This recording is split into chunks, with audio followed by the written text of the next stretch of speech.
सतनाम श्री वाहिगुरु।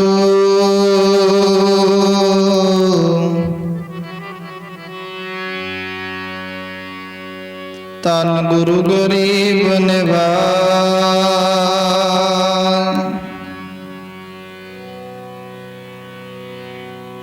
जेहा चिरी लिखिया तेहा हुक्म कमाहे।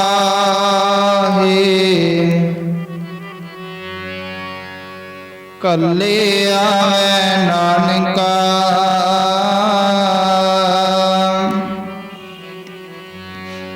सदे उठी जाहे। बाल जवानी अर बिरद फुन तीन अवस्था जान। पहले प्यार लगा थन दुध, दूजे माए बाप की सुध, तीजे पया पापी बे, चौथे प्यार बन्नी खेड़, पंजवें खान पियन की तार, छेवें काम न पुछे जात, सतवें सांझ किया करवास, आठवें क्रोध हुआ तन नाश, नावे तौले उबे साह, दसवें दता हुआ सुआ, गए संगीत पुकारी तार, उठिया हंस दसाईरा, आया गया मुया ना हो, पिछे पत्तल सदेहो का, नानक मन मुख अंध प्यार, बाज गुरु डूबा संसार।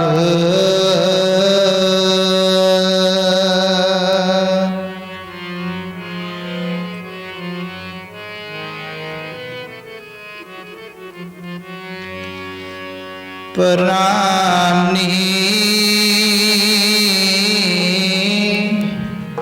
एको नाम ते आवो, प्राणी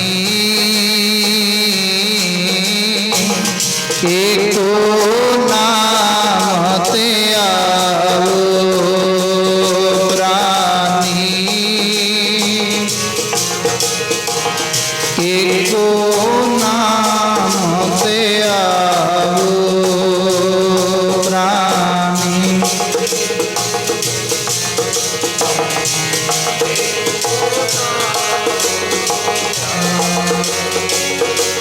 प्राणी एको नाम ते आवो, प्राणी एको नाम ते आवो, प्राणी एको नाम ते आवो, प्राणी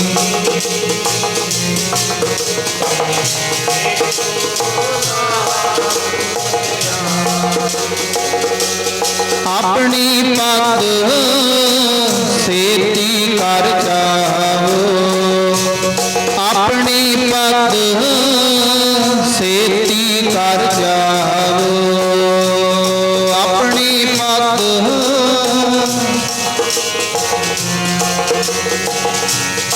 अपनी पग सेती कर जाओ, प्राणी एको ना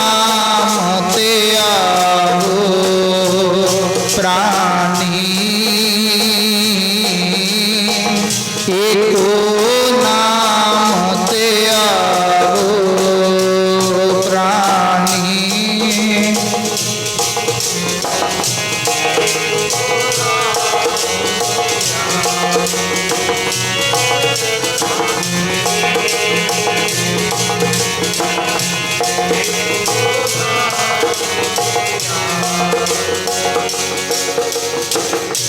खाना पीना फसना सोना विसर गया है मरना। खाना पीना फसना सोना विसर गया है मरना। खाना पीना विसर गया है मरना। खाना पीना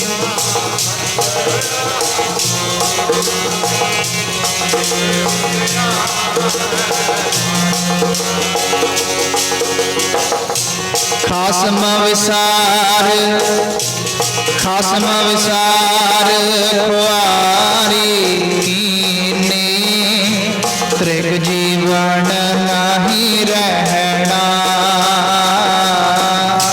खासम विसार खुआरी कीने त्रिग जीवन नहीं रहना। खासम विसार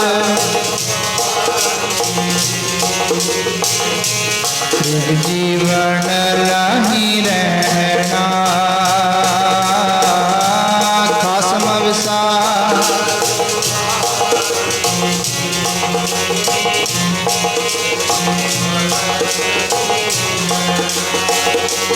अपनी पत सेती कर जाओ। अपनी पत सेती कर जाओ प्राणी। एको नाम ते आवो प्राणी। एको नाम ते आवो प्राणी।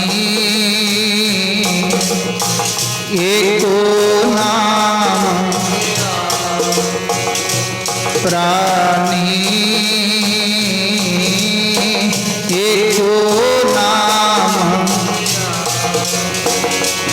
अपनी पत सेती कर जाओ। अपनी पत सेती कर जाओ।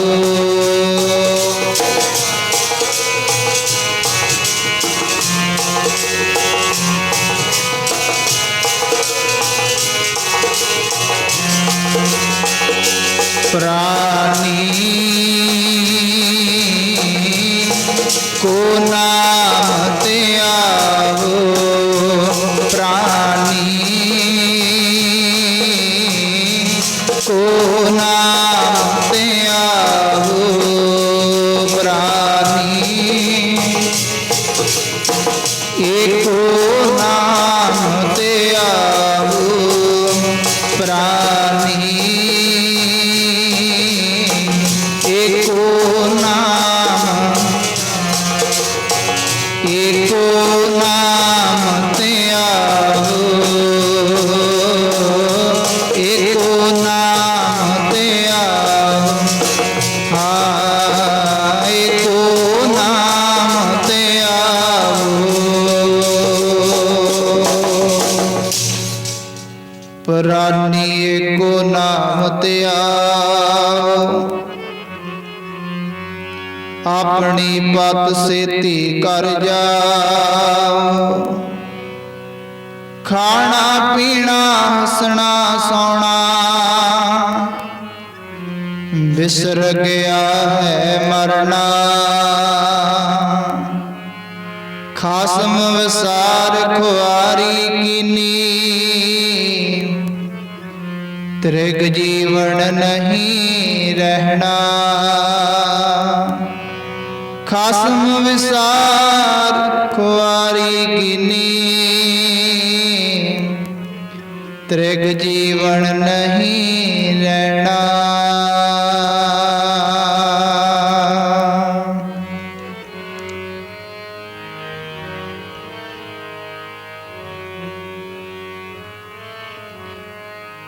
एक दिन बंदिया है उठ जलना, परत के आना नहीं।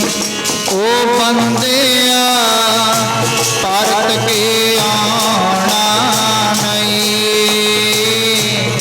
एक दिन बंदिया है उठ जलना, परत के आना नहीं। ओ बंदिया परत के आना नहीं। एक दिन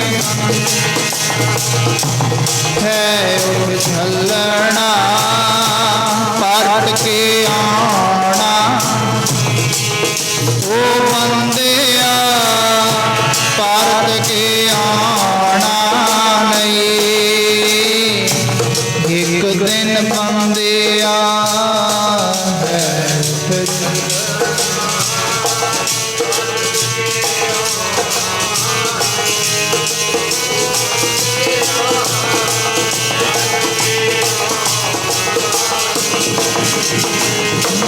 मानस जन्म अमोलक बंदिया, मुड़ के थे आना नहीं।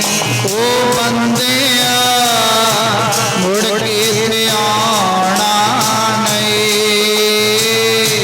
मानस जन्म अमोलक बंदिया, मुड़ के थे आना नहीं। ओ बंदिया मुड़ के थे आना नहीं। मानस जन्म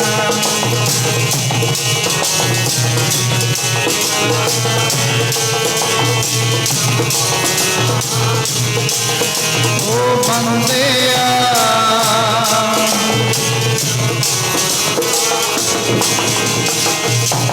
मानस जन्म अमोलक बंदिया,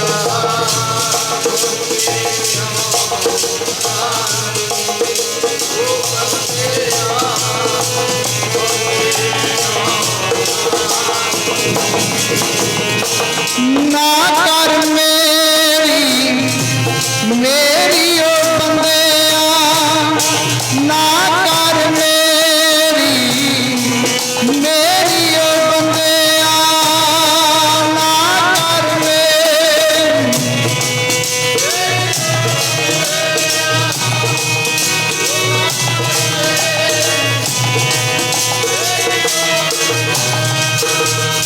ना कर मेरी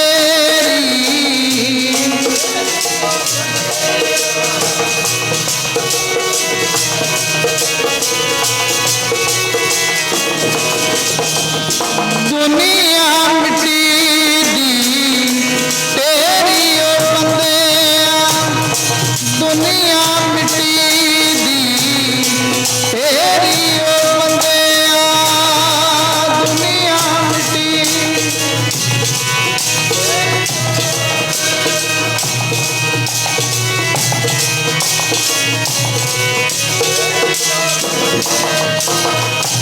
तेरे मित्रा साथ न देना, तेरे मित्रा साथ न देना, किसे काम आना नहीं।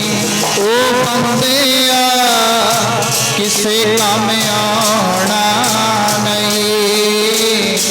एक दिन बंदिया है उठ चलना, परत के आना नहीं। ओ बंदिया परत के आना नहीं। एक दिन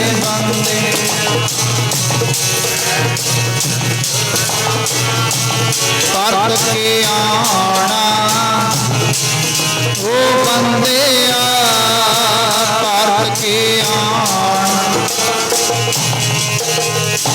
एक दिन बंदिया है उठ चल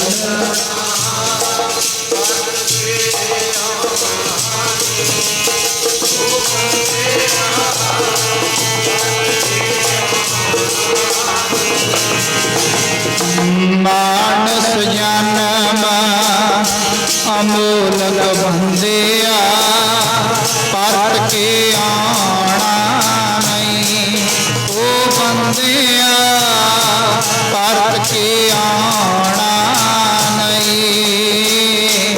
मानस जन्म अमोलक बंदिया परत के आना नहीं ओ बंदिया परत के आना नहीं। मानस जन्म अमोलक बंदिया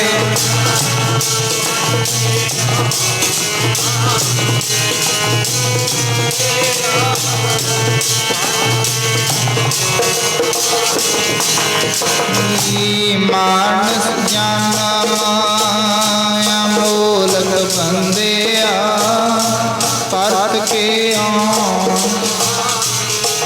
ओ बंदिया परत के आना। एक दिन बंदिया है उठ चलना परत के आना नहीं ओ बंदिया परत के आना नहीं। एक दिन बंदिया है उठ चलना परत के आना।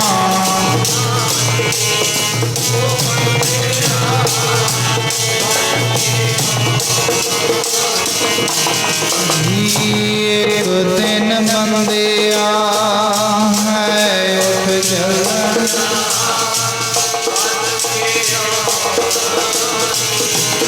ओ बंदिया परत के आना ओ बंदिया परत के आना नहीं ओ बंदिया परत के आना नहीं ओ बंदिया परत के आना ओ बंदिया परत के आना। बंदिया परत के आना ओ बंदिया परत के। जग तुरिया जांदा जी नैणी देखदिया तुरिया जांदा जी नैणी देखदिया।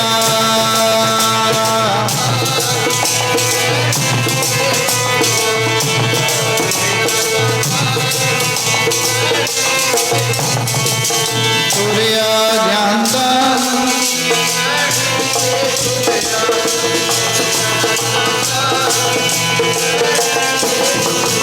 जग तुरिया जांदा जी नैणी देखदिया तुरिया जांदा जी नैणी देखदिया।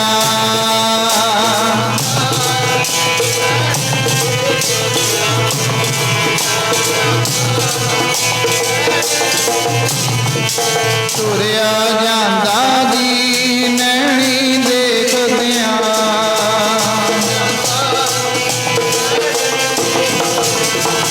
तुरिया जांदा तुरिया जांदा तुरिया जांदा तुरिया जांदा।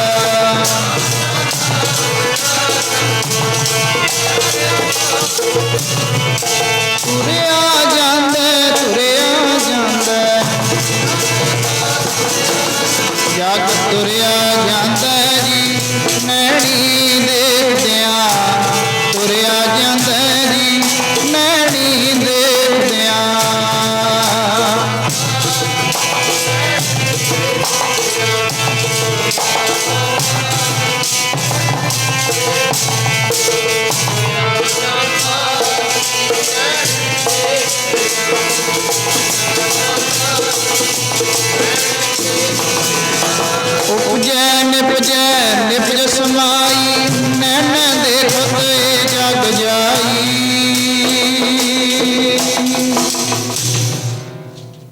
ਪਰਮ ਸਤਿਕਾਰਯੋਗ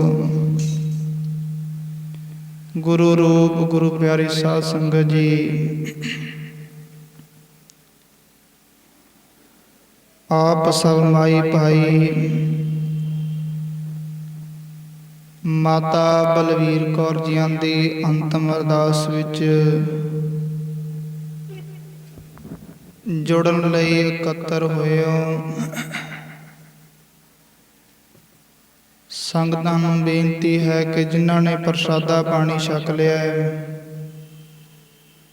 ਸਤਿਗੁਰਾਂ ਦੇ ਪਾਵਨ ਪਵਿੱਤਰ ਦਰਬਾਰ ਵਿੱਚ ਦੀਆਂ ਹਾਜ਼ਰੀਆਂ ਭਰਨ ਦੀ ਕਿਰਪਾਲਤਾ ਕਰੋ। ਸਾਰੀ ਸੰਗਤ ਦੇ ਚਰਨਾਂ ਵਿੱਚ ਬੇਨਤੀ ਹੈ, ਜਿਨ੍ਹਾਂ ਨੇ ਪ੍ਰਸ਼ਾਦਾ ਪਾਣੀ ਛਕ ਲਿਆ ਹੈ, ਗੁਰੂ ਦਰਬਾਰ ਵਿੱਚ ਸਜਣ ਦੀ ਕਿਰਪਾਲਤਾ ਕਰੋ, ਤਾਂ ਜੋ ਸਾਡਾ ਸਮਾਂ ਪਵਿੱਤਰ ਔਰ ਸਫਲਾ ਹੋ ਸਕੇ। ਕੁਝ ਦਿਨ ਪਹਿਲਾਂ ਮਾਤਾ ਬਲਵੀਰ ਕੌਰ ਜੀ ਅਕਾਲ ਚਲਾਣਾ ਕਰ ਗਏ ਸਨ। ਅੱਜ ਉਹਨਾਂ ਦੀ ਅੰਤਮ ਅਰਦਾਸ ਤਕਰੀਬਨ 1 ਵਜੇ ਆਪਣੇ ਗੁਰੂ ਘਰ ਵਿਖੇ ਹੋਣੀ ਹੈ। ਸੋ ਆਓ, ਜਿੱਥੋਂ ਤੱਕ ਆਵਾਜ਼ ਜਾਂਦੀ ਹੈ, ਸਤਿਗੁਰਾਂ ਦੇ ਪਾਵਨ ਪਵਿੱਤਰ ਦਰਬਾਰ ਦੀਆਂ ਹਾਜ਼ਰੀਆਂ ਭਰਨ ਦੀ ਕਿਰਪਾਲਤਾ ਕਰੋ। ਕੁਝ ਇਹ ਗੱਲ ਨੂੰ ਵਿਚਾਰੀਏ ਕਿ ਜਿਸ ਰਾਹ ਉੱਤੇ ਮਾਤਾ ਬਲਵੀਰ ਕੌਰ ਜੀ ਗਏ ਨੇ, ਅੰਤਮ ਅਰਦਾਸ ਦਾ ਇਹ ਅਰਥ ਹੁੰਦਾ ਹੈ, ਜਦੋਂ ਸਾਰੇ ਇਕੱਤਰ ਹੁੰਦੇ ਆ, ਮਨ ਵਿੱਚ ਕਿਤੇ ਆ ਜਾਵੇ ਵੀ ਜਿਸ ਰਾਹ ਉੱਤੇ ਮਾਤਾ ਬਲਵੀਰ ਕੌਰ ਜੀ ਗਏ ਨੇ, ਉਸ ਰਾਹ ਉੱਤੇ ਇੱਕ ਨਾ ਇੱਕ ਦਿਨ ਅਸੀਂ ਵੀ ਚਲੇ ਜਾਣਾ ਹੈ। ਕਿਉਂਕਿ ਮਹਾਰਾਜ ਕਹਿੰਦੇ, ਸਭਨਾ ਸਹੁਰੇ ਵੰਜਣਾ ਸਭ ਮੁਕਲਾਵਣ ਹਾਰ। ਸਾਰਿਆਂ ਨੇ ਇਸ ਲੋਕ ਨੂੰ ਛੱਡ ਕੇ ਉਸ ਪਰਲੋਕ ਵਿੱਚ ਜਾਣਾ ਹੈ। ਸਭਨਾਂ ਨੇ ਆਪੋ ਆਪਣੀ ਵਾਟ ਅੰਕਾ ਕੇ ਇਸ ਸੰਸਾਰ ਤੋਂ ਚਲੇ ਜਾਣਾ ਹੈ। ਮਹਾਰਾਜ ਕਹਿੰਦੇ, ਰਾਣਾ ਰਾਉ ਨਾ ਕੋ ਰਹਿ ਰੰਗ ਨਾ ਤੰਗ ਫਕੀਰ, ਵਾਰੀ ਆਪੋ ਆਪਣੀ ਕੋਈ ਨਾ ਬੰਧੈ ਧੀਰ। ਮਹਾਰਾਜ ਕਹਿੰਦੇ, ਇਹ ਮੌਤ ਰਾਜਿਆਂ ਨੂੰ ਵੀ ਲੈ ਜਾਂਦੀ ਹੈ ਔਰ ਗਰੀਬਾਂ ਨੂੰ ਵੀ ਲੈ ਜਾਂਦੀ ਹੈ। ਉਹ ਮੌਤ ਇਹ ਨਹੀਂ ਵੇਖਦੀ ਵੀ ਇਹ ਰਾਜਾ ਇਹ ਧਨਾਢ ਹੈ, ਮੈਂ ਇਹਨੂੰ ਨਾਲ ਲੈ ਕੇ ਜਾਵਾਂ, ਔਰ ਜੇ ਇਹ ਗਰੀਬ ਹੈ, ਇਹਦੇ ਬਿਨਾਂ ਪਿੱਛੇ ਪਰਿਵਾਰ ਦਾ ਔਖਾ ਹੋ ਜਾਣਾ ਹੈ, ਵੀ ਮੈਂ ਇਹਨੂੰ ਨਾਲ ਲੈ ਕੇ ਜਾਵਾਂ। ਮਹਾਰਾਜ ਕਹਿੰਦੇ, ਰਾਜਾ ਪਰਜਾ ਸਮ ਕਰ ਮਾਰੈ, ਐਸੋ ਕਾਲ ਵਡਾਨੀ ਰੇ। ਉਹ ਮੌਤ ਜਦੋਂ ਆਉਂਦੀ ਹੈ, ਰਾਜਿਆਂ ਨੂੰ ਵੀ ਲੈ ਜਾਂਦੀ ਹੈ ਔਰ ਭਿਖਾਰੀਆਂ ਨੂੰ ਵੀ ਲੈ ਜਾਂਦੀ ਹੈ। ਪਰ ਇਸ ਗੱਲ ਦਾ ਅਜੇ ਤੱਕ ਕਿਸੇ ਨੂੰ ਪਤਾ ਨਹੀਂ ਵੀ ਕਦੋਂ ਲੈ ਕੇ ਜਾਣਾ ਹੈ। ਬਚਨ ਪੜ੍ਹਦਿਆਂ ਕਿਆ ਜਾਣਾ ਕਿ ਮਰਹਿੰਗੇ ਕੈਸਾ ਮਰਨਾ ਹੋਏ। ਕਿਸੇ ਨੂੰ ਇਸ ਗੱਲ ਦਾ ਕੋਈ ਨਹੀਂ ਪਤਾ ਮੈਂ ਇਸ ਸੰਸਾਰ ਤੋਂ ਕਦੋਂ ਜਾਣਾ, ਕਿਸ ਕਾਰਨ ਕਰਕੇ ਜਾਣਾ ਔਰ ਕਿਵੇਂ ਜਾਣਾ ਹੈ। ਕਿਆ ਜਾਣਾ ਕਿ ਮਰਹਿੰਗੇ ਕੈਸਾ ਮਰਨਾ ਹੋਏ, ਮੈਂ ਇਸ ਸੰਸਾਰ ਤੋਂ ਕਿਸ ਕਾਰਨ ਕਰਕੇ ਚਲੇ ਜਾਣਾ, ਕਦੋਂ ਜਾਣਾ ਹੈ।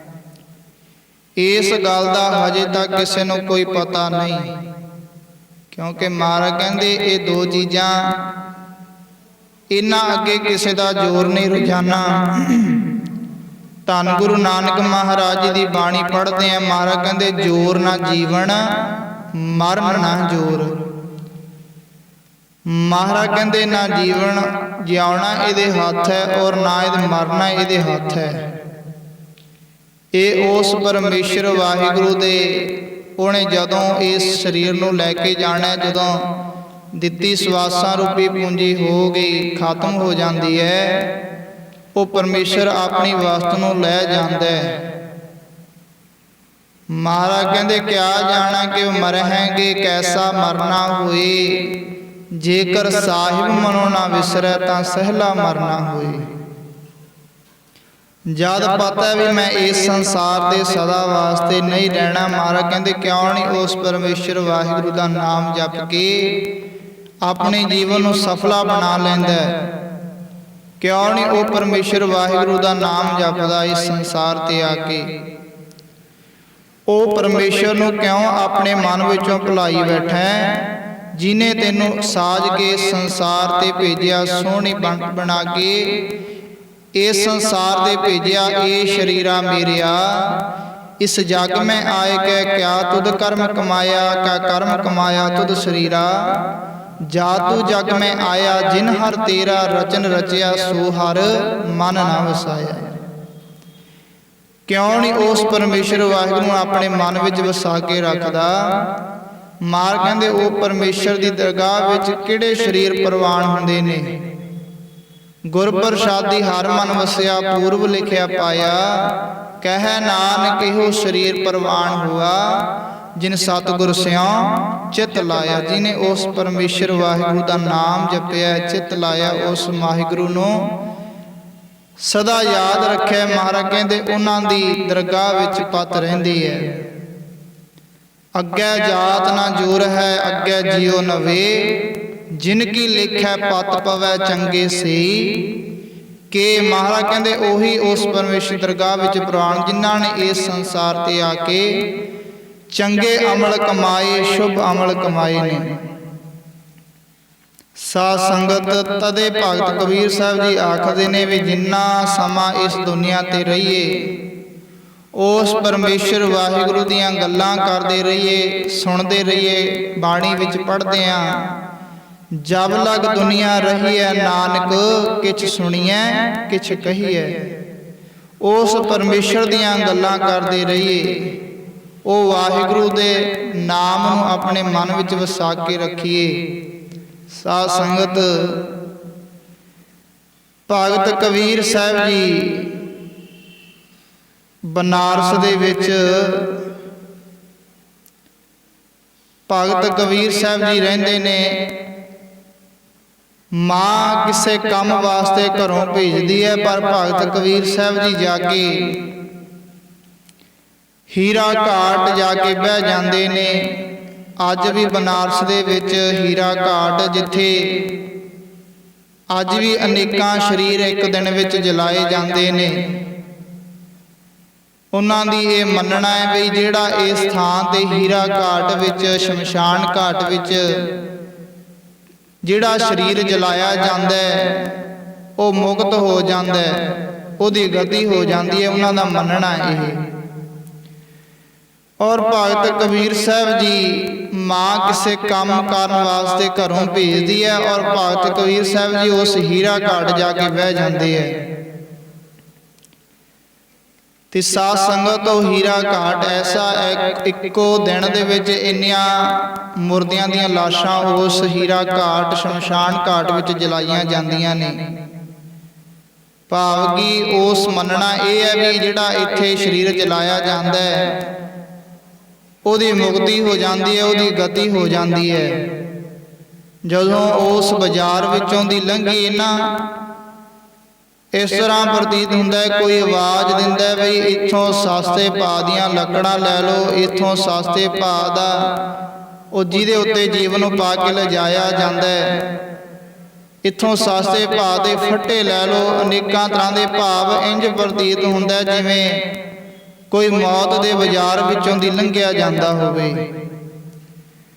ਜਦੋਂ ਹੁਣ ਬਾਲ ਅਵਸਥਾ, ਭਗਤ ਕਬੀਰ ਸਾਹਿਬ ਜੀ ਹੀਰਾ ਘਾਟ ਜਾ ਕੇ ਬਹਿੰਦੇ ਨੇ, ਤੇ ਸਾਧ ਸੰਗਤ ਪਤਾ ਲੱਗਿਆ ਮਾਂ ਨੂੰ ਵੀ ਮੇਰਾ ਪੁੱਤਰ ਛੋਟੀ ਜੀ ਉਮਰ ਹੈ, ਇੰਨੀ ਛੋਟੀ ਉਮਰ ਵਿੱਚ ਹੀਰਾ ਘਾਟ ਜਾ ਕੇ ਕੀ ਕਰਨ ਜਾਂਦਾ, ਕਿੱਥੇ ਬਹਿੰਦਾ ਜਾ ਕੇ, ਕਿਉਂ ਜਾਂਦਾ ਉਸ ਥਾਂ ਤੇ। ਸ਼ਾਮ ਨੂੰ ਭਗਤ ਕਬੀਰ ਸਾਹਿਬ ਜਦੋਂ ਵਾਪਸ ਮੁੜ ਕੇ ਆਉਂਦੇ ਨੇ, ਮਾਂ ਨੇ ਪੁੱਛਣਾ ਕੀਤਾ, ਪੁੱਤਰਾ ਤੂੰ ਹੀਰਾ ਘਾਟ ਜਾ ਕੇ ਕੀ ਕਰਦਾ, ਉੱਥੇ ਕਿਉਂ ਜਾਣਾ? ਮੈਨੂੰ ਕਿਸੇ ਨੇ ਦੱਸਿਆ ਵੀ ਤੂੰ ਹੀਰਾ ਘਾਟ ਜਾ ਕੇ ਬੈਠਦਾ। ਰਾਤ ਨੂੰ ਕੋਈ ਗੱਲ ਨਾ ਕੀਤੀ। ਭਗਤ ਕਬੀਰ ਸਾਹਿਬ ਜੀ ਜਦੋਂ ਅੰਮ੍ਰਿਤ ਵੇਲੇ ਤੁਰਨ ਲੱਗੇ ਨਾ, ਭਗਤ ਕਬੀਰ ਸਾਹਿਬ ਜੀ ਦੀ ਮਾਤਾ ਜੀਆਂ ਨੇ ਬਾਂਹ ਫੜ ਲਈ, ਕਬੀਰ ਕਿੱਥੇ ਚੱਲਿਆ? ਮੈਨੂੰ ਪਤਾ ਲੱਗਿਆ ਤੂੰ ਹੀਰਾ ਘਾਟ ਜਾ ਕੇ ਰੋਜ਼ਾਨਾ ਬਹਿ ਜਾਣਾ, ਮੈਂ ਤੈਨੂੰ ਘਰੋਂ ਕੰਮ ਕਰਨ ਵਾਸਤੇ ਭੇਜਦੀ ਆ, ਤੂੰ ਹੀਰਾ ਘਾਟ ਜਾ ਕੇ ਕਿਉਂ ਬਹਿ ਜਾਣਾ? ਭਗਤ ਕਬੀਰ ਸਾਹਿਬ ਜੀ ਬਾਲ ਅਵਸਥਾ ਦੇ ਵਿੱਚ ਕਹਿਣ ਲੱਗੇ, ਮਾਤਾ ਮੈਂ ਤਾਂ ਉੱਥੇ ਹੀਰੇ ਮੋਤੀ ਚੁਗਣ ਵਾਸਤੇ ਜਾਣਾ ਹੈ। ਮਾਂ ਕਹਿਣ ਲੱਗੇ, ਪੁੱਤਰਾ ਝੂਠ ਕਿਉਂ ਬੋਲਦਾ ਹੈ? ਜੇ ਤੂੰ ਹੀਰੇ ਮੋਤੀ ਚੁਗਣ ਵਾਸਤੇ ਜਾਣਾ, ਕਦੇ ਘਰ ਤਾਂ ਲੈ ਕੇ ਨਹੀਂ ਆਇਆ।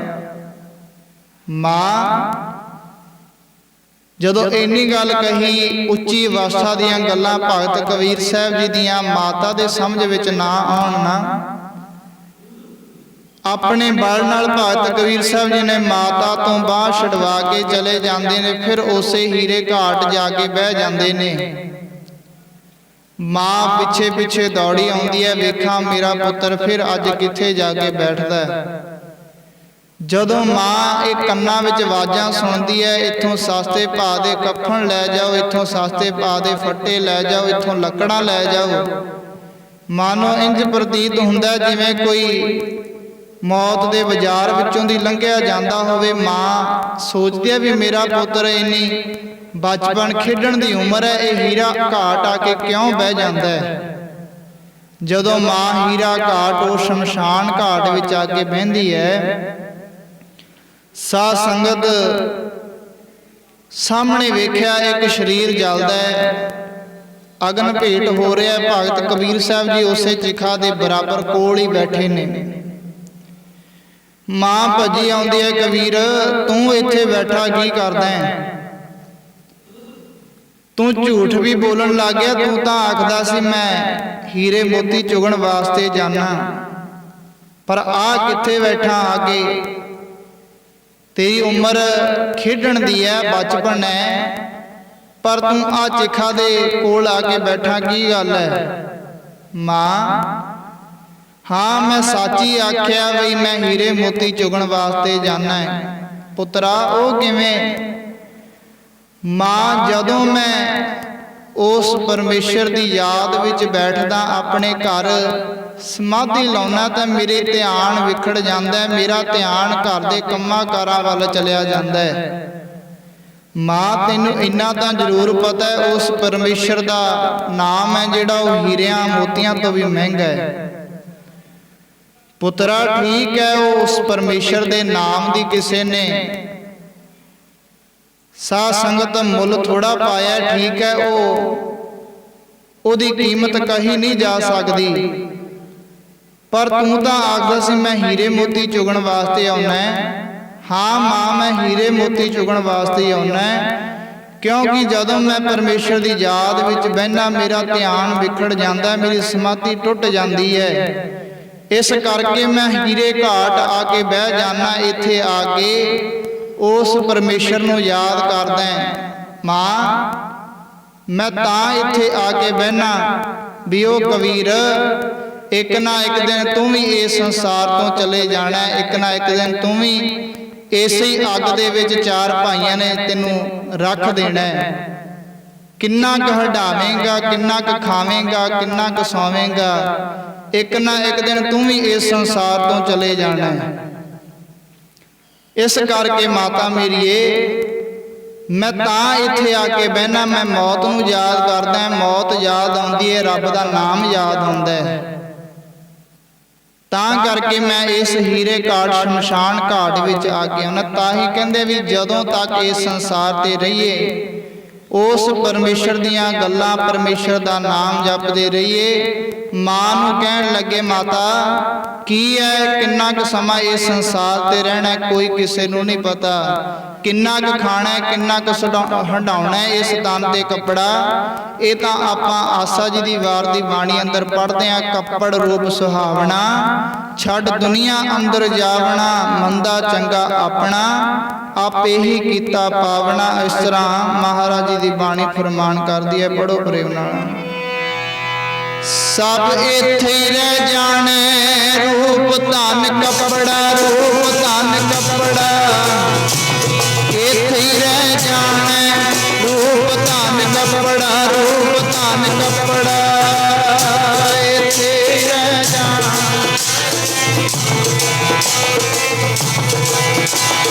सब इत्थे ही रह जाने, रूप धन इत्थे ही रह जाने, रूप धन।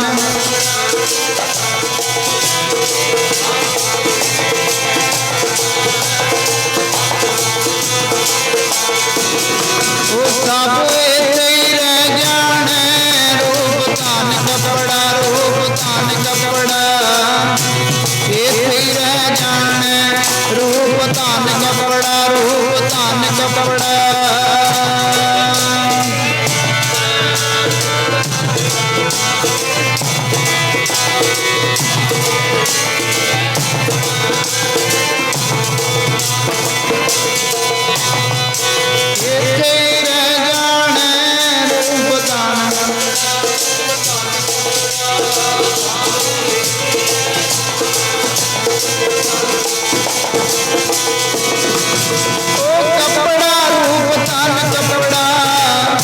कपड़ा रूप धन कपड़ा, कपड़ा रूप धन कपड़ा, कपड़ा रूप धन कपड़ा।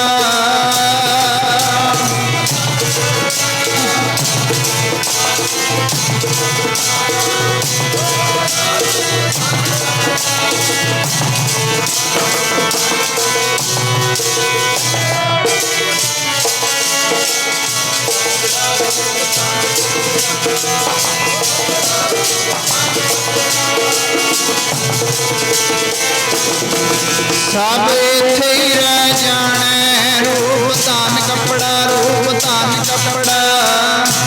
इत्थे ही रह जाने, रूप धन कपड़ा, रूप धन कपड़ा।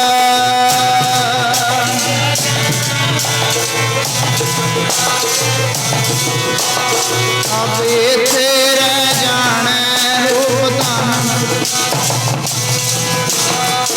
इत्थे ही रह जाने, रूप धन।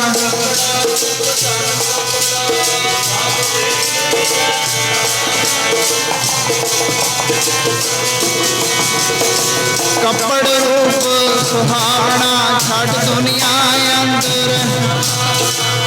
मंदा चंगा अपना आपे ही कीता, हुक्म किए मन पावंदे राह पीड़ै अगे। नंगा दोजख जालिया तंद सै खरा, कर औगण पछूतावना, कर औगण पछूतावना।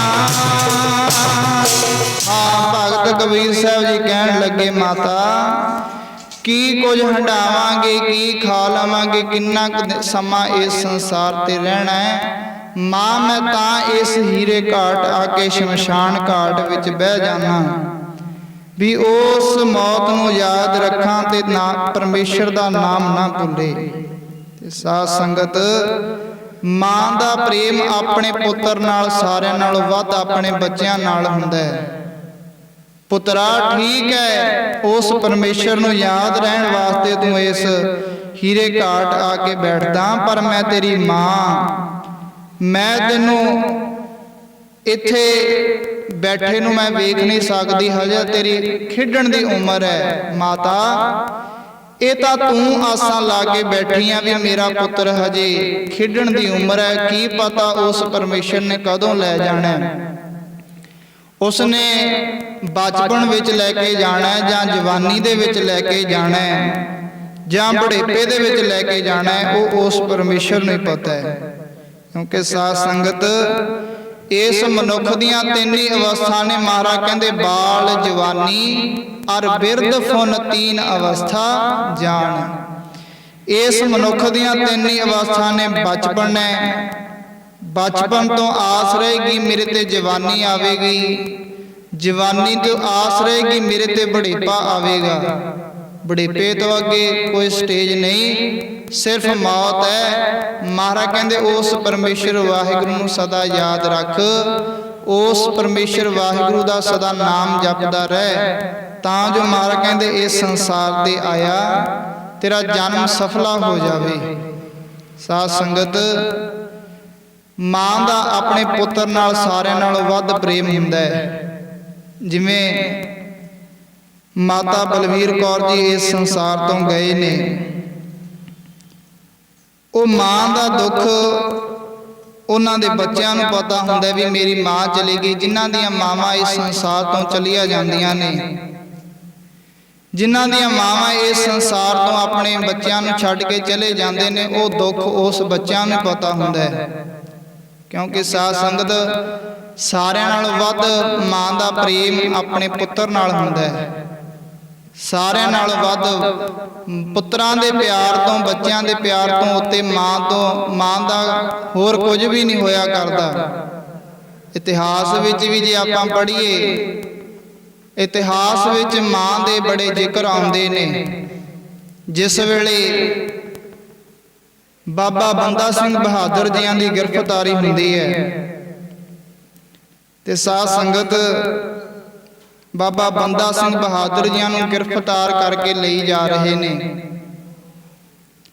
ते होर अनेकां सिख बाबा बंदा सिंह बहादुर जियां दे नाल गिरफ्तार कीते हुए ने।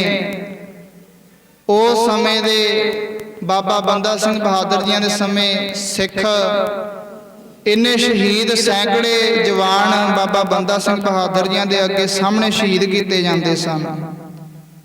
बई ये डोल जावे। साध संगत, जदों सैकड़े सिख बाबा बंदा सिंह बहादुर जियां दे सामने शहीद किए जाते ने, एक जिथे शहीदियां हो रही सन, कोल दी एक पंडितां दा मुंडा लंघी जा रही है, डोला लैके विआह करके आ रहे ने, डोला लई जा रही है। उहदे मन विच भी आया भी मैं क्यों ना मैं भी सिख बन के अमृत छक के शहीदी पावां। मन दे विच आस उठी, मन विच भावना बनी, इन्नियां शहीदियां मैं भी क्यों ना शहीदां दी लिस्ट विच आ जावां। वो डोले विचों उतरदा बाबा बंदा सिंह बहादुर जियां दे सामने भावगी कहण लगे भी मैं भी गुरु दा सिख बन के शहीदी पाउणी चाहुंदा। अमृत छकिया, जेल विच रखे गए बाबा बंदा सिंह बहादुर जी दे सामने सैकड़े शहीद रोजाना मारे जाते ने, शहीद किए जाते ने भी बाबा बंदा सिंह बहादुर ये भी डोल जावे भी मैं भी इस तरह मर जाना। पर साध संगत वो पंडितां दे मुंडे ने ना, जदों शहीदी पाउणी सी वो जेल दे विच, ते साध संगत इधर माता नूं उस पंडितां दे मुंडे दे माता नूं पता लग्या भी मेरे पुत्र तां शहीदी पाउण लग्या है, भी मैं जाके उन्होंने छुड़ा के लियावां। भाव कि मां दा प्रेम है अपने पुत्र नाल, उस जेल विच पहुंच जाती है। जाके उन्हां एहलकारां दी मिन्नतां करन लगी भी मेरे पुत्र दा कोई गुनाह नहीं, तुसीं किरपा करो मेरे पुत्र नूं छड्ड दिओ। कहण लगे मां तेरे पुत्र नूं तां छड्ड दिंदे आ, कोई गल नहीं, फाइल तैयार कर दिंदे आ, तेरे पुत्र नूं इत्थों कढ दिंदे आ, तेरे नाल भेज दिंदे आ, पर जा अपने पुत्र नूं जाके मना लै, ਉਹਨੂੰ ਕਹਿ भी सिक्खी छड्ड दे, ਤੈਨੂੰ ਅਸੀਂ जेल ਵਿੱਚੋਂ तेरे नाल ही भेज दिंदे आ। मां जदों दूर खड़ी वेखदी भी मेरा पुत्र सामने हजे 10 नौजवानों ਦੀਆਂ शहीदियां वाले मूहरे ने, 11वां नंबर इस पंडितां दे मुंडे सिख दा है। मां दूरों भजी आके कहण लगी पुत्रा मैं तेरी मां आ गई, हुण मैं तैनूं मरन नहीं दिंदी, हुण मैं तेरी मां आ गई, मैं तेनू मर नहीं दिंदी, बस एक काम कर लै। मां दस की करा? कहन लगी माता पुत्रा तू एक काम कर लै, तू कह दे मैं सिक्खी छड्डी, मैं सिक्खी छड्डी। कहन लगे मां तू मैनू आ कमजोर शिक्षा दिनी है, मैं तां ਗੁਰੂ ਦਾ ਸਿੱਖ ਬਣ ਕੇ ਸ਼ਹੀਦੀ ਪਾਉਣੀ ਚਾਹੁੰਦਾ, ਪਰ ਤੂੰ ਆ ਮੈਨੂੰ ਕੀ ਕਮਜ਼ੋਰ ਸਿੱਖਿਆ ਦਿੰਨੀ ਹੈ। ਭਾਵ ਕਿ ਮਾਤਾ ਦੇ ਅੰਦਰ ਪ੍ਰੇਮ ਜਗ ਹੋਇਆ, ਜੇਲ੍ਹ ਵਿੱਚ ਵੀ ਪਹੁੰਚ ਗਈ ਵੀ ਮੈਂ ਆਪਣੇ ਪੁੱਤਰ ਨੂੰ ਜਾ ਕੇ ਉੱਥੋਂ ਛਡਵਾ ਕੇ ਲਿਆਵਾਂ। ਭਾਵ ਆਪਣਾ ਪੁੱਤਰ ਨਾਲ ਮਾਂ ਦਾ ਇੰਨਾ ਪ੍ਰੇਮ ਹੁੰਦਾ ਹੈ। ਭਾਈ ਗੁਰਦਾਸ ਜੀ ਨੇ ਵੀ ਆਖਿਆ, ਨਾਲ ਬਤਾਰ ਪਿਆਰ ਹੈ, ਮਾਂ ਪੁੱਤ ਸੰਭਾਲੇ ਸਾਰਿਆਂ ਨਾਲੋਂ ਵੱਧ। ਜਿਵੇਂ ਮਾਂ ਦਾ ਪ੍ਰੇਮ ਆਪਣੇ ਪੁੱਤਰ ਨਾਲ ਹੁੰਦਾ, ਆਪਣੇ ਬੱਚਿਆਂ ਨਾਲ ਹੁੰਦਾ ਹੈ। ਭਾਵ ਕਿ ਸਿੱਖੀ ਨਾਲ ਤਾਂ ਪਿਆਰ ਉਸ ਮਾਂ ਨੂੰ ਵੀ ਹੋਵੇਗਾ, ਪਰ ਇੱਥੋਂ ਪਤਾ ਲੱਗਦਾ ਵੀ ਸਿੱਖੀ ਤੋਂ ਵੱਧ ਕੇ ਪਿਆਰ ਉਹ ਆਪਣੇ ਪੁੱਤਰ ਨਾਲ ਵੀ ਕਰਦੀ ਹੈ। ਭਾਵ ਜਿਵੇਂ ਉਸ ਫਿਰ ਪੰਡਤਾਂ ਦੇ ਮੁੰਡੇ ਨੇ ਸ਼ਹੀਦੀ ਪਾਈ, ਉਸ ਪੰਡਤਾਂ ਦੇ ਮੁੰਡੇ ਦਾ ਜੇ ਬੁੱਤ ਵੇਖੀਏ ਅੱਜ ਵੀ ਸਰੂਪ, ਜਦੋਂ ਆਪਾਂ ਗੁਰਦੁਆਰਾ ਮਹਿਤੀਆਣਾ ਸਾਹਿਬ ਜਾਂਦੇ ਹਾਂ, ਉਸ ਮੂਰਤਾਂ ਦੇ ਵਿੱਚ ਉਸ ਪੰਡਤਾਂ ਦੇ ਮੁੰਡੇ ਦਾ ਸਰੂਪ ਵੇਖਣ ਨੂੰ ਮਿਲਦਾ। ਜਿਵੇਂ ਬਾਬਾ ਬੰਦਾ ਸਿੰਘ ਬਹਾਦਰ ਜੀਆਂ ਦੇ ਨਾਲ ਉਹਨੇ ਵੀ ਸ਼ਹੀਦੀ ਪਾਈ ਸੀ। ਭਾਵ ਕਿ ਮਾਂ ਦਾ ਪ੍ਰੇਮ ਹੈ। ਕਿਸੇ ਸਮੇਂ ਭਗਤ ਨਾਮਦੇਵ ਜੀ ਨੂੰ ਬੜੇ ਤਸੀਹੇ ਦਿੱਤੇ ਜਾਂਦੇ ਨੇ, ਬਾਦਸ਼ਾਹ ਕੋਲੋਂ ਬੜੇ ਤਸੀਹੇ ਮਿਲ ਰਹੇ ਨੇ, ਅਨੇਕਾਂ ਤਰ੍ਹਾਂ ਦੇ ਦੁੱਖ ਦਿੱਤੇ ਜਾਂਦੇ ਨੇ। ਕਿਸ ਕਾਰਨ ਕਰਕੇ? ਕਿਸੇ ਕਾਰਨ ਕਰਕੇ। ਕਾਰਨ ਕੀ ਸੀ? ਕਿਸੇ ਨਾ ਬ੍ਰਾਹਮਣਾਂ ਦਾ ਮੁੰਡਾ ਮਰ ਗਿਆ, ਉਹਦਾ ਅੰਤਮ ਸੰਸਕਾਰ ਕਰਨ ਵਾਸਤੇ ਲਈ ਜਾ ਰਹੇ ਨੇ, ਔਰ ਉਸ ਬ੍ਰਾਹਮਣਾਂ ਦੇ ਮੁੰਡੇ ਦੀ ਘਰ ਵਾਲੀ ਵੀ ਨਾਲ ਹੀ ਤੁਰੀ ਜਾ ਰਹੀ ਹੈ। ਭਾਵ ਪਹਿਲੇ ਸਮਿਆਂ 'ਚ ਇਹ ਸਮਾਂ ਹੁੰਦਾ ਸੀ, ਇਸ ਤਰ੍ਹਾਂ ਸੀ ਵੀ ਜੇ ਕੋਈ ਮਰ ਜਾਂਦਾ ਤੇ ਉਹਦੀ ਘਰ ਵਾਲੀ ਨੂੰ ਨਾਲ ਸਤੀ ਹੋਣਾ ਪੈਂਦਾ ਸੀ, ਨਾਲ ਹੀ ਮਰਨਾ, ਜਲਦੀ ਚਿਖਾ ਵਿੱਚ ਨਾਲ ਹੀ ਮਰਨਾ ਪੈਂਦਾ ਸੀ। ਇਹ ਤਾਂ ਪ੍ਰਥਾ ਧੰਨ ਗੁਰੂ ਅਮਰਦਾਸ ਮਹਾਰਾਜ ਜੀਆਂ ਨੇ ਸਾਡੇ ਵਿੱਚੋਂ ਕੱਢੀ ਹੈ। ਇਹ ਪ੍ਰਥਾ ਨੂੰ ਬੰਦ ਕੀਤਾ ਹੈ ਵੀ ਜੇ ਕੋਈ ਜਵਾਨ ਜੂਆ ਅਵਸਥਾ ਵਿੱਚ ਕੋਈ ਚੜ੍ਹਾਈ ਕਰ ਜਾਂਦਾ ਤੇ ਸਾਧ ਸੰਗਤ ਉਸ ਘਰ ਵਾਲੀ ਨੂੰ, ਉਹਦੀ ਘਰ ਵਾਲੀ ਨੂੰ ਜਿਉਂਦੇ ਜੀ ਨੂੰ ਨਾਲ ਮਰਨਾ ਪੈਂਦਾ ਸੀ। ਗੁਰੂ ਅਮਰਦਾਸ ਮਹਾਰਾਜ ਕਹਿਣ ਲੱਗੇ ਵੀ ਜਿਹੜਾ ਇਸ ਸੰਸਾਰ ਤੋਂ ਚਲਿਆ ਗਿਆ, ਆਪਣੇ ਕਰਮਾਂ ਕਰਕੇ ਜਿੰਨੀ ਉਮਰ ਮਿਲੀ ਓਨੀ ਭੋਗ ਕੇ ਚਲਿਆ ਗਿਆ, ਉਹਦੇ ਨਾਲ ਜਿਉਂਦਾ ਸਰੀਰ ਕਿਉਂ ਜਲੇ, ਉਹਦੇ ਨਾਲ ਉਹਦੀ ਘਰ ਵਾਲੀ ਕਿਉਂ ਮਰੇ? ਸਤੀ ਹੋਣ ਦਾ ਇਹ ਰਿਵਾਜ ਗੁਰੂ ਅਮਰਦਾਸ ਮਹਾਰਾਜ ਜੀ ਨੇ ਖਤਮ ਕੀਤਾ। ਤੇ ਸਾਧ ਸੰਗਤ ਉਹ ਸਤੀ ਹੋਣ ਵਾਸਤੇ ਨਾਲ ਤੁਰੀ ਜਾਂਦੀ ਹੈ। ਭਗਤ ਨਾਮਦੇਵ ਜੀ ਸਾਹਮਣੇ ਸਮਾਧੀ ਬੈਠੇ ਨੇ, ਜਮਨਾ ਦੇ ਕਿਨਾਰੇ ਸਮਾਧੀ ਵਿੱਚ ਬੈਠੇ ਨੇ। ਸਾਹਮਣੇ ਜਦੋਂ ਹੁਣ ਉਸ ਘਰ ਵਾਲੀ ਆਪਣੇ ਪਤੀ ਨਾਲ, ਰਿਸ਼ਤੇਦਾਰ ਸਾਗ ਸੰਬੰਧੀ ਸਾਰੇ ਲਈ ਜਾਂਦੇ ਨੇ ਚਿਖਾ ਵੱਲ ਨੂੰ, ਨਾਲ ਘਰ ਵਾਲੀ ਵੀ ਚਿੱਟੇ ਵਾਸਤੇ ਗਹਿਣੇ ਗੱਟੇ ਪਾ ਕੇ ਨਾਲ ਤੁਰੀ, ਭਾਵ ਸਤੀ ਹੋਣ ਵਾਸਤੇ ਜਾ ਰਹੀ ਹੈ। ਕਹਿਣ ਲੱਗੀ ਵੀ ਉਹ ਸਾਹਮਣੇ ਭਗਤ ਨਾਮਦੇਵ ਜੀ ਬੈਠੇ ਨੇ, ਪਹਿਲਾਂ ਵੀ ਸਤਸੰਗ ਕਰਦੀ ਰਹਿੰਦੀ ਸੀ, ਸਾਹਮਣੇ ਭਗਤ ਨਾਮਦੇਵ ਜੀ ਬੈਠੇ ਨੇ, ਮੈਂ ਮਰ ਤਾਂ ਜਾਣਾ ਹੀ ਹੈ, ਕਿਉਂ ਨਾ ਇੱਕ ਵਾਰ ਭਗਤ ਨਾਮਦੇਵ ਜੀ ਨੂੰ ਨਮਸਕਾਰ ਕਰਿਆ ਮੈਂ ਜਾਂਦੀ ਜਾਂਦੀ। ਮੈਂ ਇਸ ਸੰਸਾਰ ਤੋਂ ਚਲੇ ਤਾਂ ਜਾਣਾ ਹੀ, ਆਪਣੇ ਪਤੀ ਦੇ ਦੇਵ ਦੇ ਨਾਲ ਮਰ ਤਾਂ ਜਾਣਾ ਹੀ ਹੈ, ਮੈਂ ਜਾਂਦੀ ਜਾਂਦੀ ਵਾਰ ਇੱਕ ਵਾਰ ਭਗਤ ਨਾਮਦੇਵ ਜੀ ਨੂੰ ਨਮਸਕਾਰ ਕਰਿਆ ਵਾਂ। ਤੇ ਸਾਧ ਸੰਗਤ ਭਗਤ ਨਾਮਦੇਵ ਜੀ ਸਮਾਧੀ ਵਿੱਚ ਬੈਠੇ ਨੇ। ਜਾ ਕੇ ਜਦੋਂ ਇਸ ਪਤੀ ਦੀ, ਮਰੇ ਹੋਏ ਪਤੀ ਦੀ ਘਰ ਵਾਲੀ ਜਾ ਕੇ ਨਮਸਕਾਰ ਕਰਦੀ ਹੈ, ਮੱਥਾ ਟੇਕਿਆ, ਸੁਭਾਵਕ ਹੀ ਬਚਨ ਕੀਤਾ ਭਗਤ ਨਾਮਦੇਵ ਜੀਆਂ ਨੇ, ਕਿਉਂਕਿ ਵਾਸਤਰ ਪਾਏ ਹੋਏ ਨੇ, ਗਹਿਣੇ ਗੱਟੇ ਪਾਏ ਹੋਏ ਨੇ। ਭਗਤ ਨਾਮਦੇਵ ਜੀਆਂ ਨੇ ਸੁਭਾਵਕ ਹੀ ਵਚਨ ਕੀਤਾ, ਸੁਹਾਗਵੰਤੀ ਸਦਾ ਜਿਉਂਦੇ ਰਹੋ। ਤੇ ਸਾਧ ਸੰਗ ਜਦੋਂ ਭਗਤ ਨਾਮਦੇਵ ਜੀਆਂ ਨੇ ਇੰਨਾ ਵਚਨ ਕੀਤਾ ਵੀ ਜਿਉਂਦੇ ਰਹੋ, ਝਾਟੀ ਮਹਾਰਾਜ ਭਗਤ ਨਾਮਦੇਵ ਜੀ ਅੱਗੇ ਹੱਥ ਜੋੜ ਕੇ ਬੇਨਤੀ ਕਰਨ ਲੱਗੀ, ਭਗਤ ਨਾਮਦੇਵ ਜੀ ਆਪ ਜੀ ਦਾ ਬਚਨ ਸਤ ਹੋਵੇ, ਆਪ ਜੀ ਦਾ ਬਚਨ ਸਤ ਹੋਵੇ। ਇਸ ਤਰ੍ਹਾਂ ਕਰਦੀ ਹੈ। ਭਗਤ ਨਾਮਦੇਵ ਜੀ ਅੱਗੇ ਵਿਰਲਾਪ ਕਰਨ ਲੱਗੀ, ਅੱਖਾਂ ਚੋਂ ਨੀਰ ਵਹਿਣ ਲੱਗਿਆ। ਕਹਿਣ ਲੱਗੇ, ਭਗਤ ਨਾਮਦੇਵ ਜੀ ਕੀ ਗੱਲ ਹੋ ਗਈ, ਧੀਏ ਰੋਣ ਕਿਉਂ ਲੱਗੀ ਐ? ਭਗਤ ਨਾਮਦੇਵ ਜੀ ਆਪ ਜੀ ਨੇ ਬਚਨ ਕੀਤਾ ਵੀ ਜਿਉਂਦੇ ਰਹੋ ਸੁਹਾਗਵੰਤੀ, ਜਿਉਂਦੇ ਰਹੋ। ਪਰ ਭਗਤ ਨਾਮਦੇਵ ਜੀ ਆ ਮੇਰਾ ਸੁਹਾਗ ਤਾਂ ਮਰਿਆ ਪਿਆ ਔਰ ਮੈਂ ਜਿਉਂਦੇ ਜੀ ਆਪਣੇ ਪਤੀ ਨਾਲ ਸਤੀ ਹੋਣ ਵਾਸਤੇ ਜਾ ਰਹੀ ਹਾਂ। ਭਗਤ ਨਾਮਦੇਵ ਜੀ ਸੋਚਣ ਲੱਗੇ ਵੀ ਇਹ ਬਚਨ ਕਿਵੇਂ ਹੋ ਗਿਆ। ਆਕਾਸ਼ਬਾਣੀ ਹੋਈ, ਕਹਿਣ ਲੱਗੇ ਪਤਨੀ ਕਹਿਣ ਲੱਗੀ, ਭਗਤ ਨਾਮਦੇਵ ਜੀ ਤੁਸੀਂ ਕਿਰਪਾ ਕਰੋ, ਮੇਰਾ ਸੁਹਾਗ ਤਾਂ ਮੋਇਆ ਪਿਆ, ਆ ਮਰਿਆ ਪਿਆ। ਤੇ ਸਾਧ ਸੰਗਤ ਆਕਾਸ਼ਬਾਣੀ ਹੋਈ, ਭਗਤ ਨਾਮਦੇਵ ਜੀ ਦਾ ਆ ਵਚਨ, ਆ ਸਾਰਾ ਸ਼ਬਦ ਵੀ ਗੁਰਬਾਣੀ ਵਿੱਚ ਪੜ੍ਹਦੇ ਆਂ।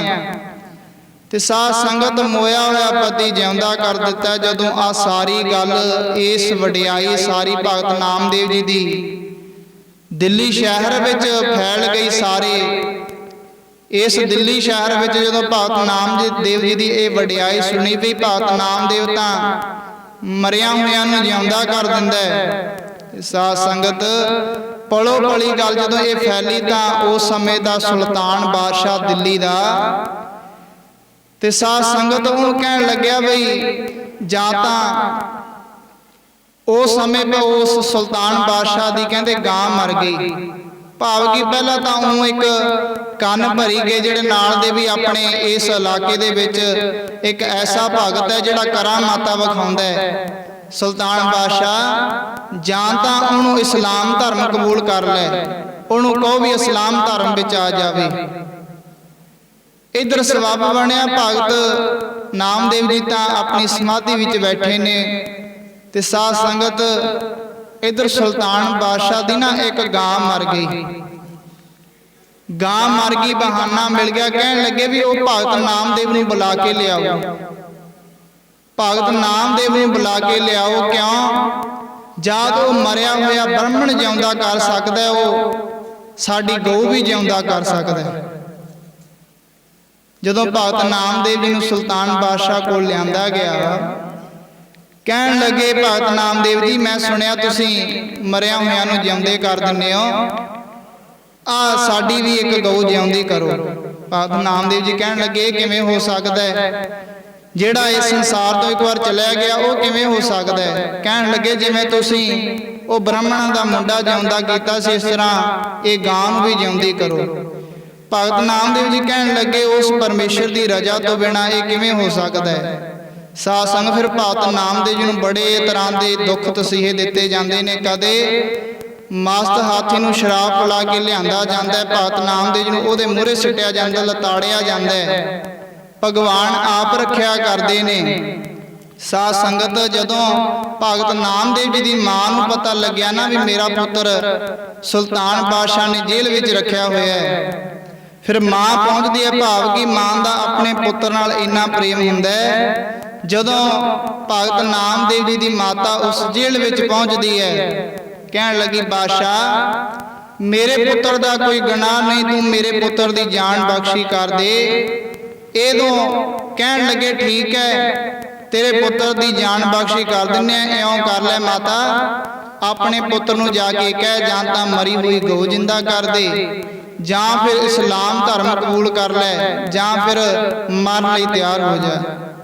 ਉਹ ਸਾਹਮਣੇ ਇੱਕ ਤਲਵਾਰ ਪਈ ਹੈ, ਉਹਦੇ ਧੜ ਨਾਲੋਂ ਗਰਦਨ ਅਲੱਗ ਕਰ ਦਿੱਤੀ ਜਾਊਗੀ, ਜਾਂ ਉਹਨੂੰ ਪੁੱਛ ਲੈ ਵੀ ਇਸਲਾਮ ਧਰਮ ਇਹਨਾਂ ਤਿੰਨਾਂ ਚੋਂ ਕਿਹੜੀ ਚੀਜ਼ ਨੂੰ ਮੰਨਦਾ ਹੈ।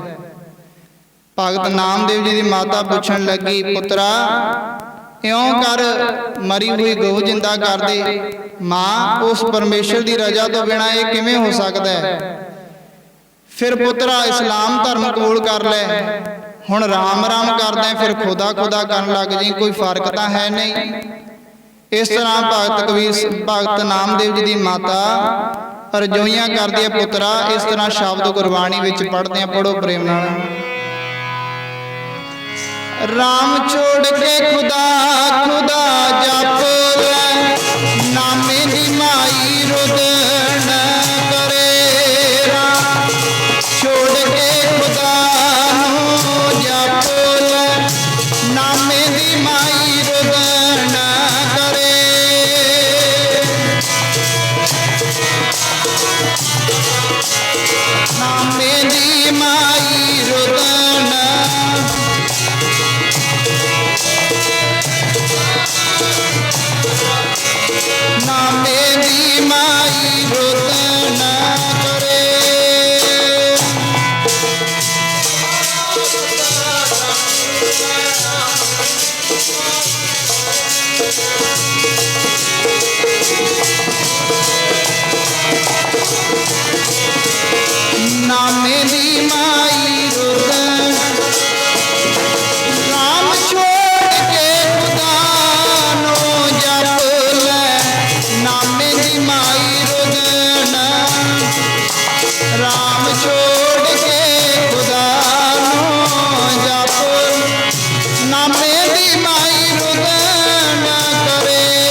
ਮਾਮੇ ਦੀ ਮਾਈ ਰੁਦਨ।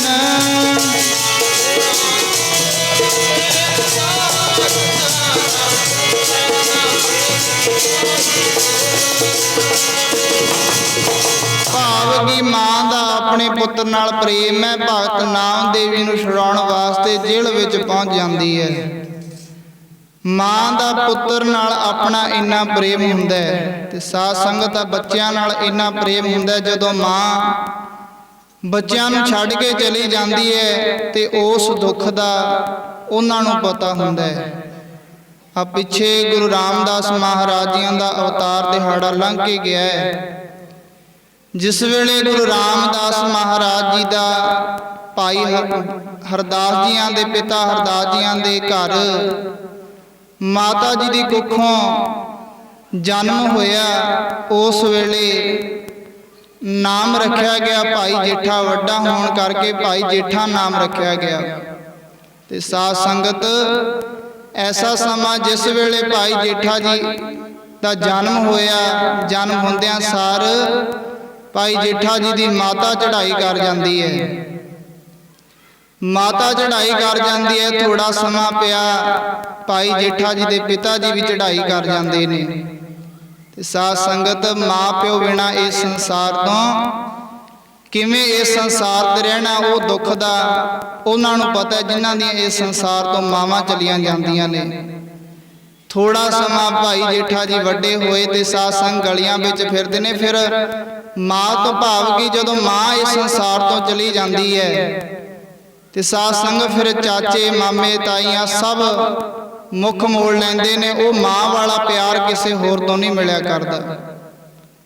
ਉਹ ਮਾਂ ਵਾਲਾ ਪਿਆਰ ਜਦੋਂ ਮਾਂ ਇਸ ਸੰਸਾਰ ਤੋਂ ਚਲੀ ਜਾਂਦੀ ਹੈ, ਭਾਵ ਜਦੋਂ ਭਾਈ ਜੇਠਾ ਲਾਹੌਰ ਦੀਆਂ ਗਲੀਆਂ ਵਿੱਚ ਫਿਰਦੇ ਨੇ ਨਾ, ਆਂਢ ਗੁਆਂਢ ਵਾਲੇ ਵੀ ਬੂਹੇ ਭੇੜ ਲੈਂਦੇ ਆ ਵੀ ਕਿਤੇ ਭਾਈ ਜੇਠਾ ਕਿਤੇ ਕੋਈ ਸਾਥੋਂ ਮੰਗ ਨਾ ਲਵੇ।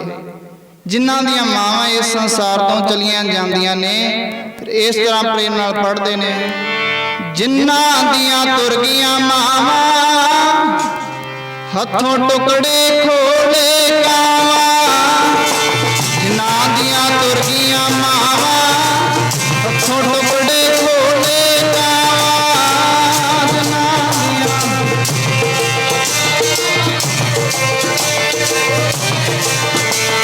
ਜਿਨ੍ਹਾਂ ਦੀਆਂ ਤੁਰ ਗਈਆਂ ਮਾਵਾਂ,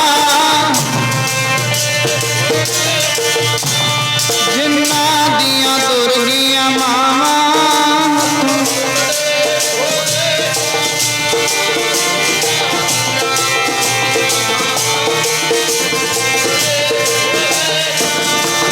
ਜਿਨ੍ਹਾਂ ਦੀਆਂ ਤੁਰ ਗਈਆਂ ਮਾਵਾਂ ਹੱਥੋਂ ਟੁਕੜੇ ਖੋਲੇ ਕਾਵਾਂ। ਜਿਨ੍ਹਾਂ ਦੀਆਂ ਤੁਰ ਗਈਆਂ ਮਾਵਾਂ ਹੱਥੋਂ ਟੁਕੜੇ ਖੋਲੇ ਕਾਵਾਂ। ਜਿਨ੍ਹਾਂ ਦੀਆਂ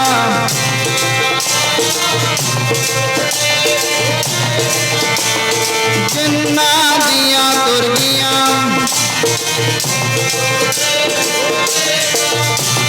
ਜਿਨ੍ਹਾਂ ਦੀਆਂ ਤੁਰ ਗਈਆਂ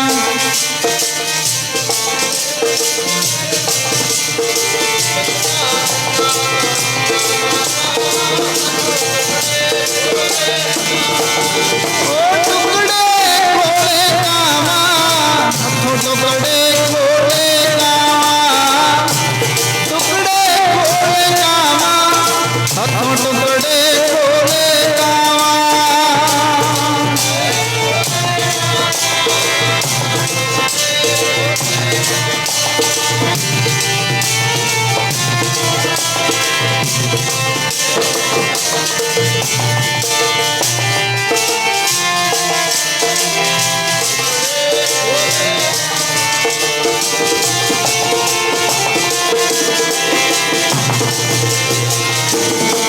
ਜਿਨ੍ਹਾਂ ਦੀਆਂ ਤੁਰ ਗਈਆਂ ਮਾਵਾਂ ਹੱਥੋਂ ਟੁਕੜੇ ਖੋਲੇ ਕਾਵਾਂ। ਜਿਨ੍ਹਾਂ ਦੀਆਂ ਤੁਰ ਗਈਆਂ ਮਾਵਾਂ ਹੱਥੋਂ ਟੁਕੜੇ ਖੋਲੇ ਕਾਵਾਂ। ਜਿਨ੍ਹਾਂ ਦੀਆਂ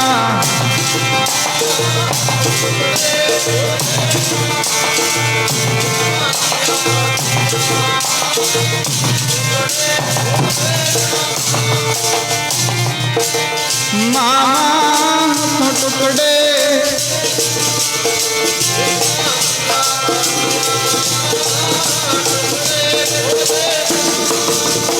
ਹਾਂ, ਜਿਨ੍ਹਾਂ ਦੀਆਂ ਮਾਵਾਂ ਇਸ ਸੰਸਾਰ ਤੋਂ ਚਲੀਆਂ ਜਾਂਦੀਆਂ ਨੇ ਤੇ ਸਾਧ ਸੰਗ ਉਹਨਾਂ ਦਾ ਪਿੱਛੇ ਹਾਲ ਕਿਵੇਂ ਹੁੰਦਾ ਹੈ, ਕਿਵੇਂ ਉਹ ਮਾਵਾਂ ਨੂੰ ਯਾਦ ਕਰ ਕਰ ਰੋਂਦੇ ਨੇ ਕਿ ਜਦ ਬੱਚਿਆਂ ਦੇ ਹੱਥਾਂ 'ਚੋਂ ਰੋਟੀ ਕਾ ਖੋਣਾ, ਕਿ ਜਦ ਬੱਚਿਆਂ ਦੇ ਹੱਥਾਂ 'ਚੋਂ ਰੋਟੀ ਕਾ ਖੋਣਾ, ਮਮਤਾ ਵਾਲੇ ਬੂਹੇ ਮਾਸੀਆਂ ਚਾਚੀਆਂ ਜਦ ਢੋਣਾ, ਉਹ ਜਦ ਪਿਆਰ ਦੀ ਥਾਂ ਮਤਰਈਆਂ ਗਾਲਾਂ ਪਾਉਂਦੀਆਂ ਨੇ, ਫਿਰ ਰੱਬ ਤੋਂ ਪਹਿਲਾਂ ਮਾਵਾਂ ਚੇਤੇ ਆਉਂਦੀਆਂ ਨੇ, ਫਿਰ ਰੱਬ ਤੋਂ ਪਹਿਲਾਂ ਮਾਵਾਂ ਚੇਤੇ ਆਉਂਦੀਆਂ ਨੇ। ਸਾਧ ਸੰਗਤ, ਮਾਂ ਦਾ ਦਰਜਾ ਗੁਰੂ ਗ੍ਰੰਥ ਸਾਹਿਬ ਮਹਾਰਾਜ ਜੀ ਨੇ ਵੀ ਮਾਂ ਨੂੰ ਪਹਿਲਾ ਦਰਜਾ ਦਿੱਤਾ ਹੈ। ਮਹਾਰਾਜ ਕਹਿੰਦੇ ਗੁਰਦੇਵ ਮਾਤਾ, ਗੁਰਦੇਵ ਪਿਤਾ, ਤੀਸਰੇ ਦਰਜੇ ਤੇ ਮਹਾਰਾਜ ਪਰਮੇਸ਼ਰ ਦਾ ਦਰਜਾ ਗੁਰਦੇਵ ਮਾਤਾ, ਗੁਰਦੇਵ ਪਿਤਾ, ਗੁਰਦੇਵ ਸੁਆਮੀ ਪਰਮੇਸ਼ਰ। ਮਾਂ ਦਾ ਦਰਜਾ ਪਹਿਲੇ ਤੇ ਮਹਾਰਾਜ ਜੀ ਨੇ ਦਿੱਤਾ ਹੈ ਕਿ ਜਦ ਬੱਚਿਆਂ ਦੇ ਹੱਥਾਂ 'ਚੋਂ ਰੋਟੀ ਕਾ ਖੋਣਾ, ਮਮਤਾ ਵਾਲੇ ਬੂਹੇ ਮਾਸੀਆਂ ਚਾਚੀਆਂ ਜਦ ਢੋਣਾ, ਉਹ ਜਦ ਪਿਆਰ ਦੀ ਥਾਂ ਮਤਰਈਆਂ ਗਾਲਾਂ ਪਾਉਂਦੀਆਂ ਨੇ, ਫਿਰ ਰੱਬ ਤੋਂ ਪਹਿਲਾਂ ਮਾਵਾਂ ਚੇਤੇ ਆਉਂਦੀਆਂ ਨੇ, ਫਿਰ ਰੱਬ ਤੋਂ ਪਹਿਲਾਂ ਮਾਵਾਂ ਚੇਤੇ ਆਉਂਦੀਆਂ ਨੇ। ਸਾਧ ਸੰਗਤ, ਜਿਹੜਾ ਮਾਂ ਪਿਆਰ ਦਿੰਦੀ ਹੈ ਉਹ ਕੋਈ ਹੋਰ ਨਹੀਂ ਦੇ ਸਕਦਾ। ਕਿਸੇ ਸਮੇਂ ਦਾ ਜ਼ਿਕਰ ਆਉਂਦਾ ਹੈ, ਭਗਤ ਧਰੋਂ ਨੂੰ ਮਾਂ ਚੜ੍ਹਾਈ ਕਰ ਗਈ ਤੇ ਮਤਰਈ ਦੇ ਵੱਸ ਪੈ ਗਿਆ, ਚਪੇੜਾ ਮਾਰਦੀ ਹੈ, ਰਾਜੇ ਪਤੀ ਦੀ ਗੋਦ ਵਿੱਚ ਨਹੀਂ ਬਹਿਣ ਦਿੰਦੀ, ਮਤਰਈਆਂ ਦੇ ਵੱਸ ਪੈ ਜਾਣਾ। ਇਸੇ ਕਰਕੇ ਆਖਦੇ ਨੇ ਵੀ ਕਿਸੇ ਦੀ ਮਾਂ ਨਾ ਮਰੇ ਇਸ ਸੰਸਾਰ ਤੋਂ ਜਾਵੇ। ਜਦੋਂ ਮਤਰਈਆਂ ਦੇ ਵੱਸ ਪੈਂਦੇ ਆ, ਭਾਈ ਗੁਰਦਾਸ ਜੀ ਦਾ ਬਚਨ ਪੜ੍ਹਦੇ ਨਾ, ਝੂਠਾ ਲਾਡ ਮਤਰਈ ਦਾ, ਮੂੰਹ ਚੁੰਮੇ ਟੁੱਕ ਨਾ ਦੇਈਦਾ। ਸਾਧ ਸੰਗਤ, ਜਦੋਂ ਮਾਵਾਂ ਇਸ ਸੰਸਾਰ ਤੋਂ ਚਲੀਆਂ ਜਾਂਦੀਆਂ, ਅਗਾਂਹ ਕੁਝ ਇਸ ਤਰ੍ਹਾਂ ਲਿਖਦੇ ਨੇ ਕਿ ਜਦ ਵਿੱਚ ਪਰਦੇਸ ਦੇ ਰੱਖੜੀਆਂ ਸੁਨਾ ਗੁੱਟ ਹੋਏ, ਫਿਰ ਡਾਲਰਾ ਕੋਲੋਂ ਰੋਂਦਾ ਵੀਰ ਨਾ ਚੁੱਪ ਹੋਏ, ਜਦ ਮਾਰ ਉਡਾਰੀ ਦੂਰ ਜਾ ਡੇਰੇ ਲਾਉਂਦੀਆਂ ਨੇ, ਫਿਰ ਰੱਬ ਤੋਂ ਪਹਿਲਾਂ ਭੈਣਾਂ ਚੇਤੇ ਆਉਂਦੀਆਂ ਨੇ, ਫਿਰ ਰੱਬ ਤੋਂ ਪਹਿਲਾਂ ਭੈਣਾਂ ਚੇਤੇ ਆਉਂਦੀਆਂ ਨੇ, ਕਿ ਜਦ ਘਰ ਦੀ ਜ਼ਿੰਮੇਵਾਰੀ ਸਿਰ ਤੇ ਪੈ ਜਾਵੇ, ਜਾਂ ਫਿਰ ਕੰਨਿਆ ਦਾਣੇ ਅਧੂਰਾ ਰਹਿ ਜਾਵੇ। ਜਦੋਂ ਘਰ ਦੀ ਜ਼ਿੰਮੇਵਾਰੀ ਕਿਸੇ ਉੱਪਰ ਬੱਚੇ ਦੇ ਸਿਰ ਤੇ ਪੈ ਜਾਂਦੀ ਹੈ ਤੇ ਸਾਧ ਸੰਗ ਪਿੱਛੇ ਉਹਨਾਂ ਦਾ ਕਿੰਨਾ ਔਖਾ ਹੁੰਦਾ ਹੈ ਕਿ ਜਦ ਘਰ ਦੀ ਜ਼ਿੰਮੇਵਾਰੀ ਸਿਰ ਤੇ ਪੈ ਜਾਵੇ, ਉਹ ਜਾਂ ਫਿਰ ਕੰਨਿਆ ਦਾਣੇ ਅਧੂਰਾ ਰਹਿ ਜਾਵੇ, ਜਦ ਪਿਓ ਦੀ ਥਾਂ ਤੇ ਚਾਚਾ ਕਾਜ ਚਾਹੁੰਦਾ ਏ, ਫਿਰ ਰੱਬ ਤੋਂ ਪਹਿਲਾਂ ਬਾਪੂ ਚੇਤੇ ਆਉਂਦਾ ਏ, ਫਿਰ ਰੱਬ ਤੋਂ ਪਹਿਲਾਂ ਬਾਪੂ ਚੇਤੇ ਆਉਂਦਾ ਏ। ਸਾਧ ਸੰਗਤ, ਮਾਪਿਆਂ ਦਾ ਦੁੱਖ ਉਹਨਾਂ ਬੱਚਿਆਂ ਨੂੰ ਪਤਾ ਹੁੰਦਾ। ਕਿਸੇ ਭਗਤ ਫਰੀਦ ਸਾਹਿਬ ਜੀ ਵੀ अपने माँ प्यो नूं याद करके ये बचन उच्चारण करते हैं, फरीदा कित्थे तैंडे मापिया जिन्नी तै जाने हो फरीद, तेरे माँ प्यो कित्थे चलेगी, तेरी वो माँ कित्थे चलेगी जिन्हें तेनों मिठे पदार्थां ते ला ला के उस भगती दे राह वाल तोरिया। इस तरह आ धारना पढ़ के आओ अगला समा आपां बड़े प्रेम नाल बाबा जी पासों सरवण करते हैं। आ धारना भी सारे बोलियो बड़े प्रेम नाल। कित्थे गए मापे जेड़े लाड लड़ांदे सी, कित्थे गए मापे जेड़े लाड लड़ांदे सी,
फरीदा कित्थे तैंडे मापिया जिन्नी तो जानियो, तै पासो लग तू अगे ना पतनियो हे।